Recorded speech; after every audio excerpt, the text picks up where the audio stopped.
sa salitang Maghiwalay na tayo. gumuho ang aking mundo.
Sa mundong punong-puno ng pag-ibig, heto ako.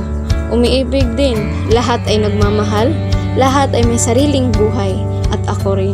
Kahit saan man ako pumunta, hindi ko siya makakalimutan. Lahat ng tao ay umaalis.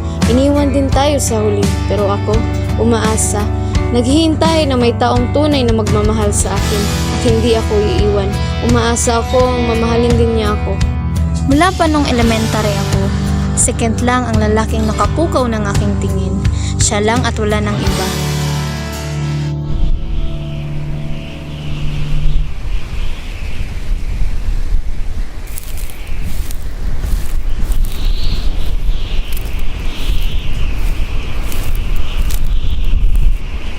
Hi, So, anong pangalan mo?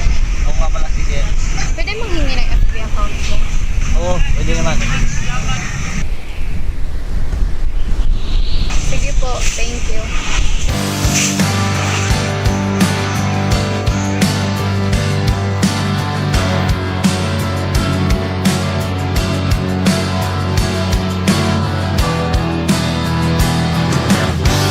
At dito na nagsimula ang lahat.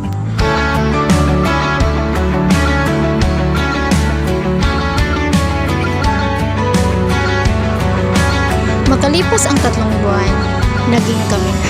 Hindi ako, may nakalapit tayo. Hala, talaga, ang saya-saya ko. Mahal kita, Ken. Mahalin kita, Tia.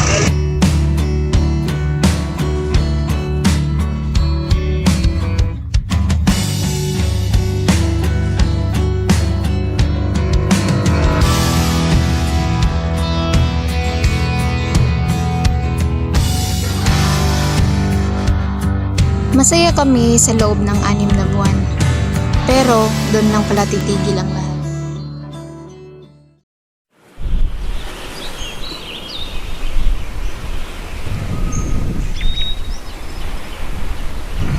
Bakit mo ko pinapunta dito?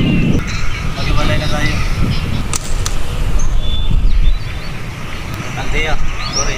Hindi na ako masaya sa relasyon natin. Maghiwalay na tayo. Sorry talaga. Bakit? Huwag mo kong iwan. Anong pagkukulang ko sa'yo? Sabihin mo, aayusin mo. Hindi na ako masaya. Oh, please, huwag mo kong iwan, maawa ka. Sorry, hindi talaga tayo tinadana sa isa't isa.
Tahan na anak, iniwan niyo ako pinapalit na sa iba. Ang sakit. Sige anak, ipalabas mo lang yan. Nandito lang ako, hindi kita iiwan. Anak, alam ko yung naramdaman mo. Nakaranas rin ako yung dati. Pero hindi ako napapekto kasi anak ko, meron pang ibang anak. Umibig ulit ako at doon nakilala ang ama mo. Huwag ka nang umiyak anak. Maniwala ka sa akin. Meron ka pang makikilala.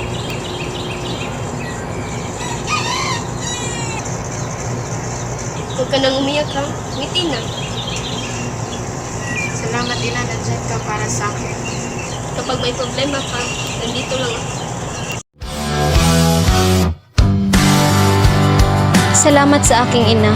Natutunan kong lumaban ulit at hindi na magpa-apekto. Simula nun, natutunan kong umibig ulit. Nakita ko na ang taong para sa akin. Siya lang ang nagparamdam sa akin na ako'y mahalaga. Ito ang tinatawag nilang tunay na pag-ibig.